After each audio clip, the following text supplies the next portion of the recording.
I so want to do coffee, but I know if I do, I won't be going to bed till like 2 in the morning. There was a time when I used to be able to drink coffee and literally go to sleep like an hour later. Oh, the body's changing, everybody. I figured I'd do this vlog for this week. Like I said, I'm trying to do a weekly vlog, let you guys know what's going on. I was supposed to work overnight tonight, and yeah, did not happen. So, and I was also going through some of my camera, some of the videos in my camera. And I have quite a few that I haven't released. I don't know if you'd be interested. I know I videotaped when I went to this bed and breakfast in Lancaster this past winter, last March. And I just never uploaded them or never had a chance to put them up here. Let me know, like in the comment section, if you guys want me to put that out once the Gettysburg Chronicles is done. I definitely I'm going to do some update videos on just the small little planters that I planted that you saw before with the carrots and stuff. The basil, holy crap, you'd think it was I mean, you would think this thing was a beanstalk. The thing is just going crazy, growing really well. Hopefully I can get another one of those. I want to get one more of those, and then the rest I'm going to kind of start using like 5-gallon buckets, and I want to try to create this whole individual planter garden type of thing instead of like the grow boxes, at least something that will accommodate with my time. If this year is any indication of what next year might bring, who knows? I don't know what's going to happen. No one knows, as I've said in the vlog from Friday, even though I released that this week. That was from last week's vlog. So, what else is going on? The Gettysburg Chronicles, the next video will be the Civil War medicine, and it's going to be a double feature because I am still in YouTube purgatory. So I'm limited to 15 minutes. So unfortunately, I had to break that video number 5 into 2 parts. So it's just been video A and video B, and I'm just going to release both of them in one shot. So you won't have to wait till next week to see them. And that will either come out Sunday or Monday, one of the two, whatever comes first. Most likely Monday. I'm trying to, the Bible talks about keeping holy the Sabbath day. And it's not necessarily meaning like an individual day. It doesn't mean Sunday.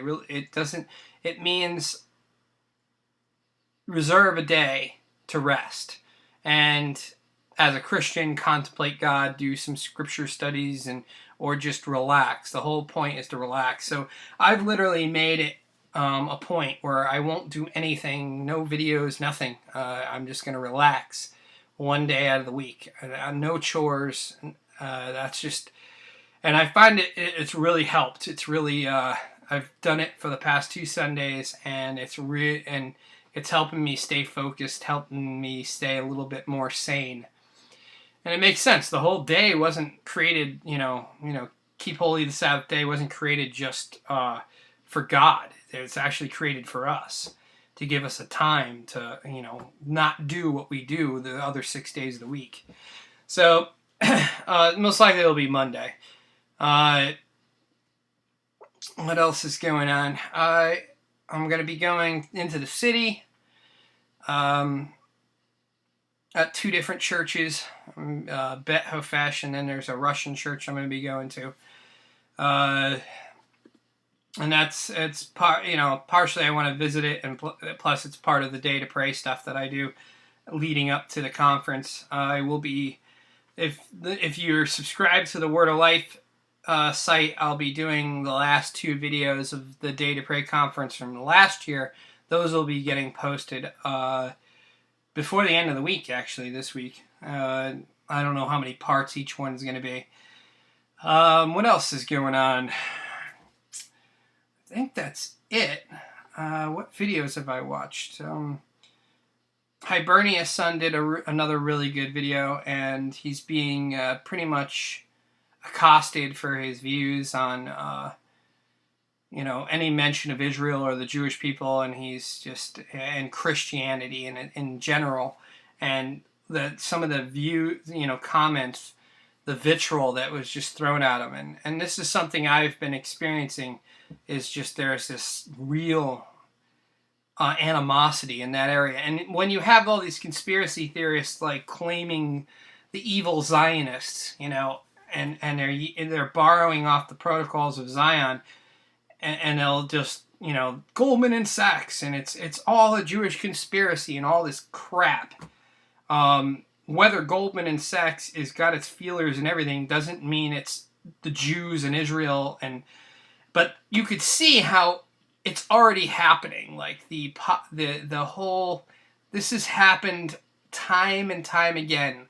Whether it be the pogroms in Russia, whether it be the kicked out of Britain, whether it be kicked out of France twice, whether it be thrown out of Spain, it's a constant theme. That scapegoat theme, where it's just, in fact, there's a book. I haven't even done any of the Lazy Gorillas videos, huh? Maybe I should. But no one watches those, so what the heck would I want to do those for? I think I have let me see. Let us observe. Lazy Gorillas. I don't even remember the last time I did one. And the sad thing is they're all pre-made too. But if nobody's watching them, and I don't even think Lazy Gorilla watches them anyway. Lazy Gorillas. Where is it? Sorry, guys. Oh, there we go. 13 views. 7 views.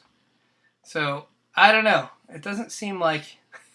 Well, anyway. One of them is... I saw Satan fall like lightning. And,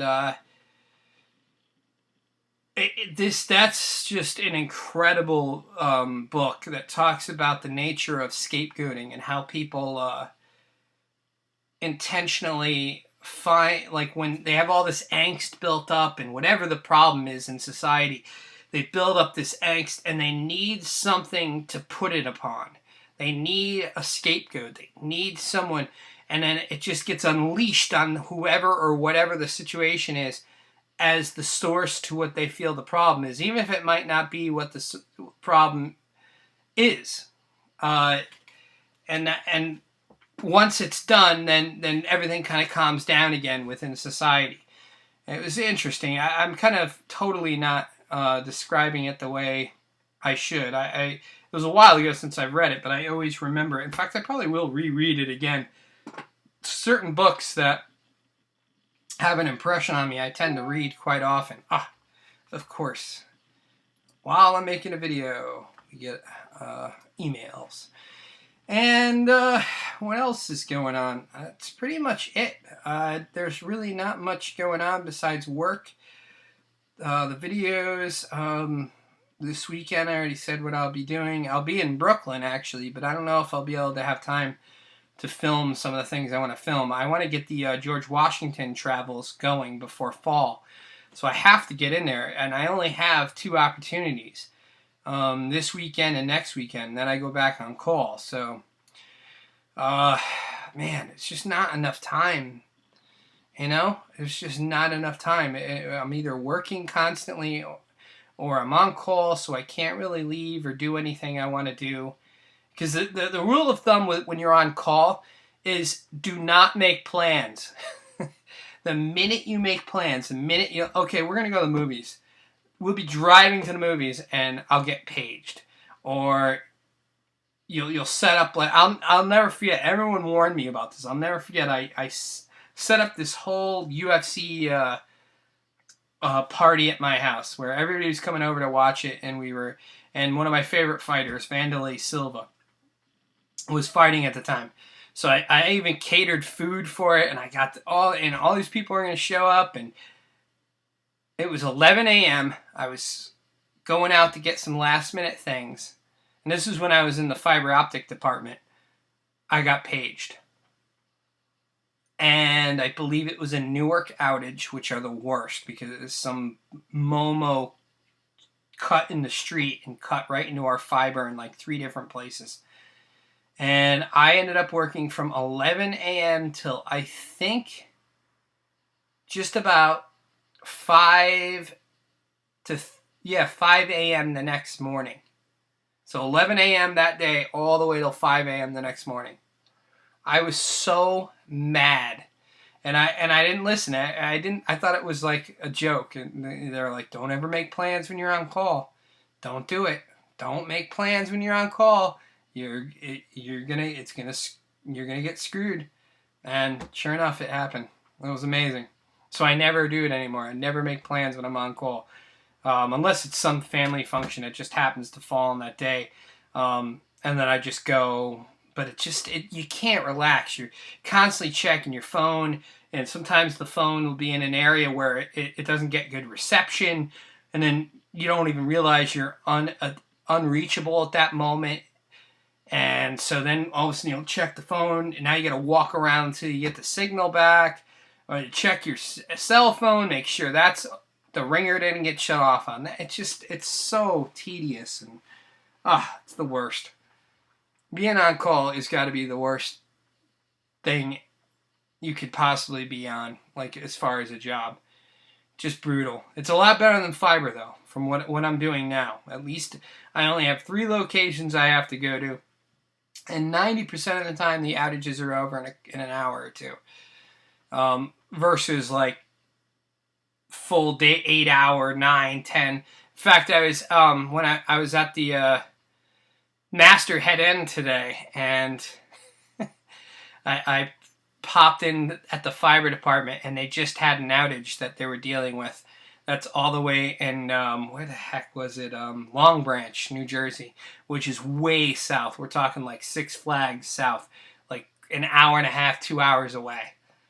And I was just like, man, I do not miss that. All loose tube fiber, which it's all like single. I actually have some unreleased videos from when I was in the fiber department. I might release them. I go through like the average day in the life of a fiber optic tech. Maybe I'll put those up. Perhaps. I don't know. You guys interested in seeing that?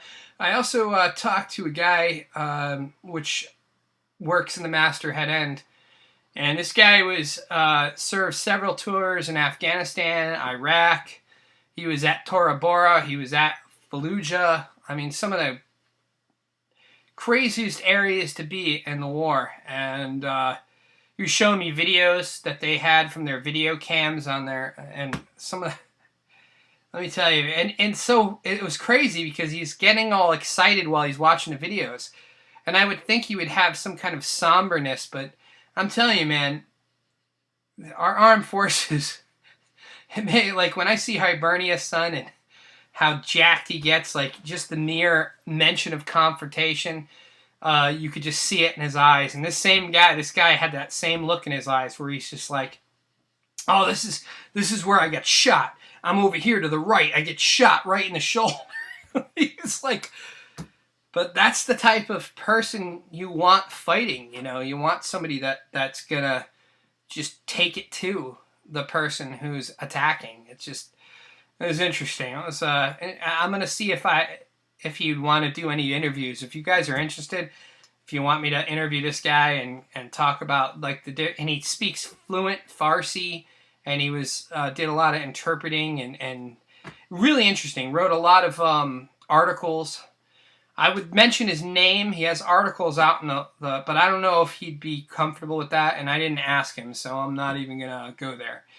But anyway, we're starting to wrap up on this video, so I hope this video finds you all well. Do your best, let God do the rest, and I will be posting the next Civil War Monday, most likely. Although it is done now. Should I release it? Should I do it this week? Later, guys.